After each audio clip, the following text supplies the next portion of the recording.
Hello and welcome to Loving Me, Myself, and Life with me, Jody Misiak. Today, I want to share a moment that I had recently where I got an email and there was this announcement that there's a change at school, at my kid's school. And my knee-jerk reaction was like, no, not something else changing. And I kind of got a little mopey for a moment, like it just not loving it. And actually, I think it might have been less than 5 minutes, and I was somewhere else, and an article popped up about change. And it reminded me that change is just constant.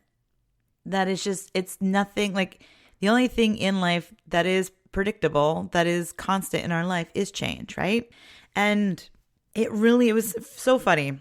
And I was like, thank you so much, universe. Because I could have had a really negative day, right? Like, I could have went through this like, oh, why this, why that? And I literally lived in it for less than 5 minutes. Whereas like, oh, what's going to happen? Because here's the thing. We don't love change usually because it's the unknowns, right? So there's a change in the staff at my kid's school. And I was like, no, what's going to happen? And I'm thinking, what if? But it's all negative what ifs instead of, but what if this is a good thing? So we can get caught when change happens, and I just did myself. But thankfully, the universe had my back and gave me that beautiful reminder that change is just this beautiful thing that it doesn't have to be scary. And there's usually a reason, right? Like there's this saying, when one door closes, another, or a window opens. I like to say when one door closes, another door opens, because it doesn't have to be something smaller. It can be, just this other thing. So just because something is coming to an end, it can feel scary. It can feel scary because we don't know what's behind that next door. We just know that the one that we've been walking through this whole time is closing and moving on. And then this other door is here and we're like, oh, but what's behind it? What's going to happen? What does this change mean to me? And we can get lost in that, like, what ifs, instead of just embracing this new door and be like, ooh, there's so much possibility behind this door. And like I said, it was my knee-jerk reaction. I'm like, oh, because we've been having some like high, intense feelings in our house. Lots going on. As I record this, it's the second last week in May, and things are bananas at school. We have so much going on. I just shared the one before this where my son was in a talent show, and there's just so much going on at the end of school. Like we still have just over a month of school left, but like we're on overdrive here. And then my kids are in scouts and there's lots going on. So it just feels like a lot. So then when this change was, when I found out about this change, I'm like, oh no, like more things happening. So it's what I've been talking about with my kids lately is a plate, right? And I've shared with them that we only have so much room on a plate and we can only put so much on it. So our plates have been quite full lately, to the point where I'm sharing these conversations with my children where we need to evaluate what we're doing, removing some things because we only have so much energy to put out. And we have to make sure we're bringing energy in. So I'm having all these conversations with my children because I think it's really important. So all these things I share on this podcast, I try my best to live it and breathe it and, do all those fun things. And I also, share these things with my kids because I think it's important that they understand that, you might want to do everything, but you can only do so many things at this moment. Because I want to do everything too.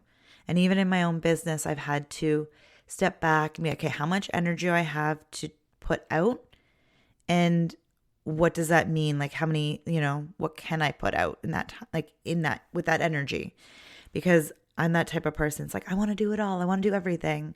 So anyways, so change is a really challenging thing sometimes. And today I want to just, be that loving reminder that if change is happening in your life, which honestly probably is at some point, right? Because change is constantly happening. Our bodies change.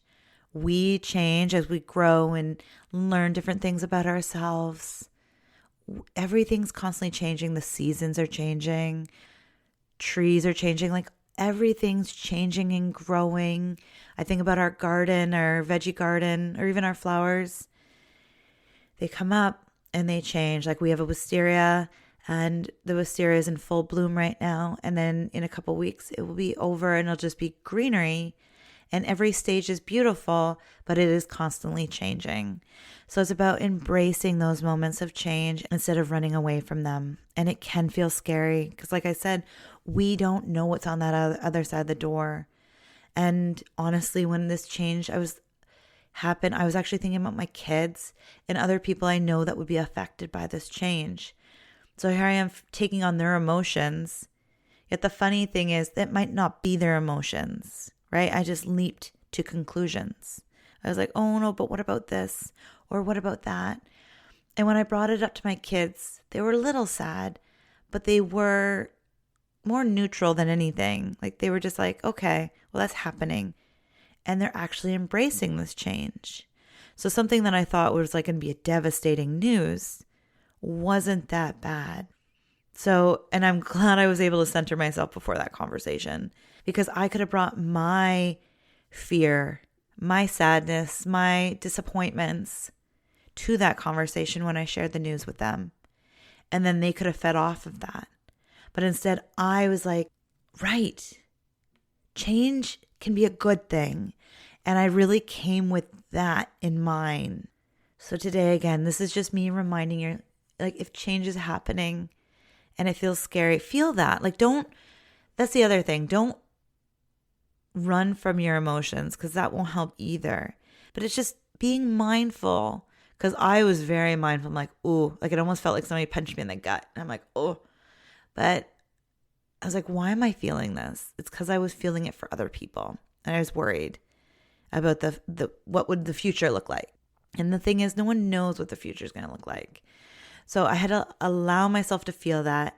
Then I was reminded, I got a different perspective of things. And then I was like, right, this could be a good thing. It could be a really good thing. We don't know.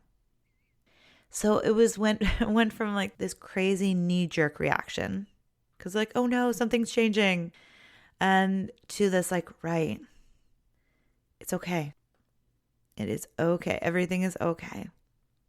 And it's just taking those little baby steps through that new door and allowing that new door to maybe get unlocked, maybe open a little, or at least let it unlock so like somebody can walk in, or that new experience can walk in. So if you've been struggling with change, or, maybe you're like me and don't like change.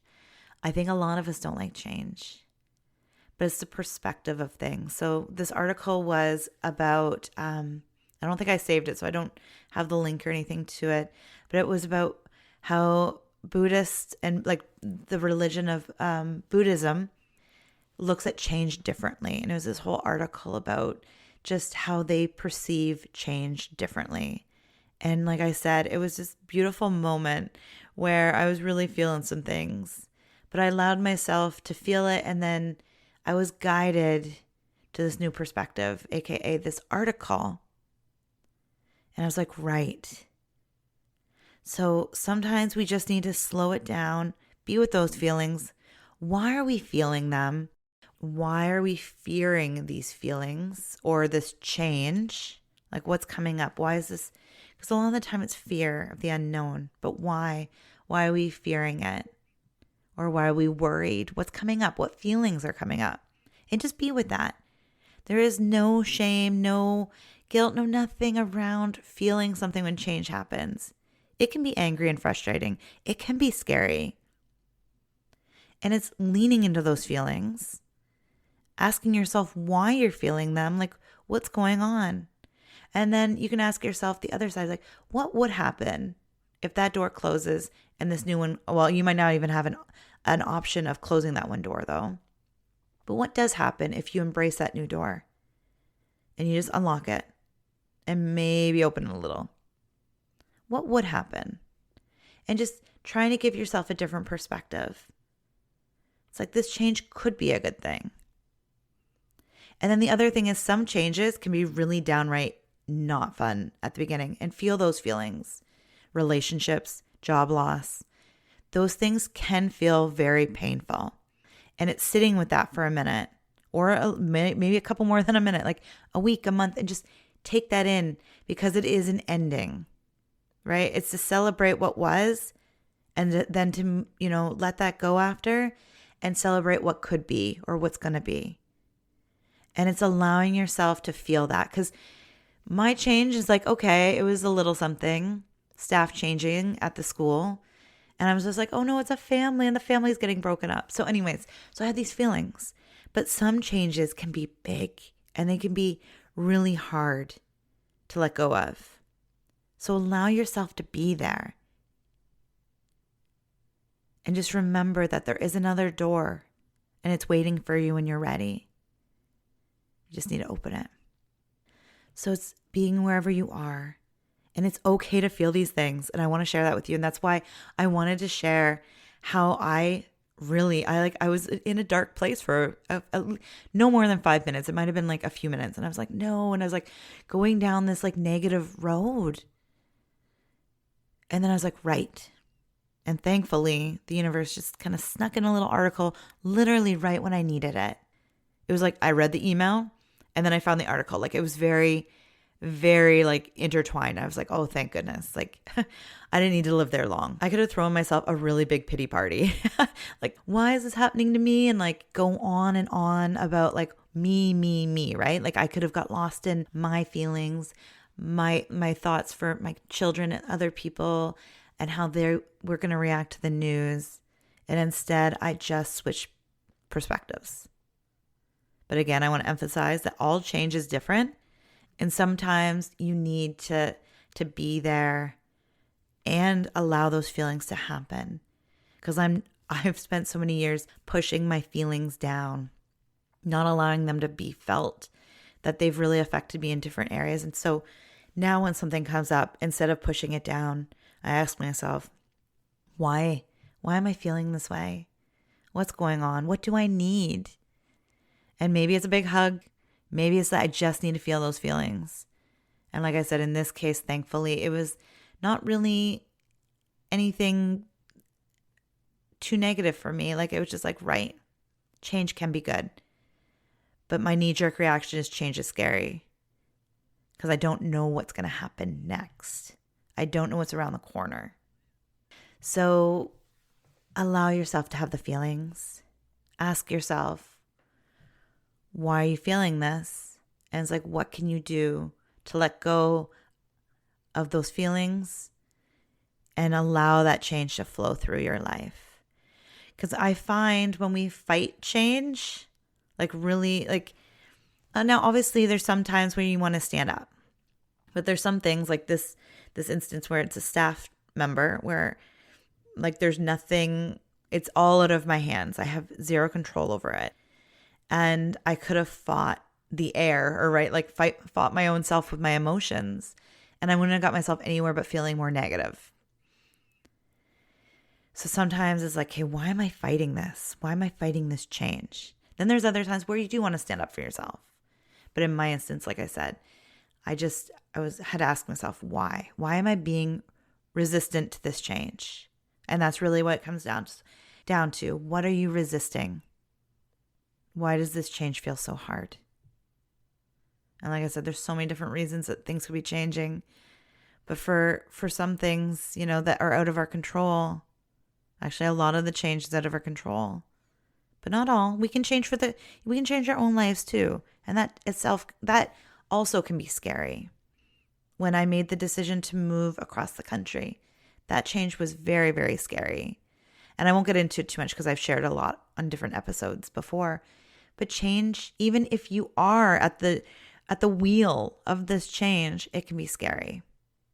Maybe you're thinking about changing jobs or getting out of a relationship and doing something, or just doing something new. Or like I did, move across the country. And in that change, it affected myself, my husband, and my kids. And then my extended family as well. So anyways, change can be very, very scary and hard and just feel yucky. So if you have a knee-jerk reaction to change like I do, just gonna be there with it and just be okay with that. It's just honoring that that's what you do when change happens.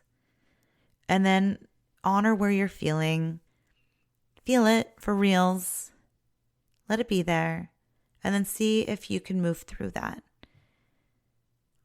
Because the thing is, it's so important to feel our feelings, but it's not to live there forever. And some feelings are very hard and big. Huge changes may need you to live there a little longer. I'm not going to say you need to spend X amount of time because we're all different. But it's just knowing that at some point, it's allowing yourself to move forward whenever you feel it's the right time. So I hope this has helped, and just know that change can be very, very scary. But it's the funny thing is, it's literally the only thing that is, guaranteed in life, that things are constantly changing. And I don't always look forward to change. I love to stay in my comfort zone sometimes, and I share lots about comfort zones, so we're not going to go there either. But change is happening, and it's trying to love yourself through those changes. Give yourself hugs, and really it's also about changing your perspective. So if it's fear of the unknown, you can be like, okay, maybe I can get excited about the unknown. So I actually just found more information out about who's new coming to the school and things like that. So it's really about getting excited about things. But again, you need to do what feels right to you. So this is just a loving suggestion and reminder that even I don't love change, to be honest. And I did have quite the reaction to a fairly, I don't know about large change, but it was anyways, got punched in the gut, metaphorically speaking, briefly. So this is me just giving you a loving reminder that, it's okay to feel those feelings and then ask yourself why. It's kind of like being an investigator of your own feelings. I love cozy mystery novels and movies and detective shows, and I love all that stuff. So you can just pretend that you're, this private investigator or self-love investigator and be like, why are these feelings showing up for me today? What's going on? And just have fun with it. Just get curious. Get curious about what's showing up for you instead of making it feel like work or beating yourself up about having these feelings. And when you allow yourself to just kind of feel it and be open to things, then the universe can support you through that. And you can be open to those possibilities. I could have dismissed the article I read, but I didn't. I read it going, thank you, universe. Thank you for reminding me what I already know, but needed to remember. And that's really what it is. So when you're open to possibilities or to learning from situations and circumstances in your life, the more you can be guided and you can follow the flow of life instead of paddling upstream. For a minute there, I felt like I was going upstream with zero paddles. I'm leaning over the canoe, paddling with my both arms, getting nowhere. And then all of a sudden, boom, somebody handed me a paddle and perspective, and I decided to flow down the river instead of go the other way, right? So sometimes we just got to allow to be in that moment and then ask ourselves those questions. So get curious. See what's coming up for you. Feel those feelings, and then remember to let them go. And obviously at your own time and space, okay? Thank you so, so much for being here. I am so grateful for you. Thank you for sticking through. And I'm so excited that you're here. If you love this episode or liked it even, please share it with others. Don't keep this podcast a secret. And I have some goodies on my website that are free. So go check them out at my website under free resources. And the link will be in the description of this episode. And thank you again. Talk to you later. Have a beautiful, beautiful day. Bye for now.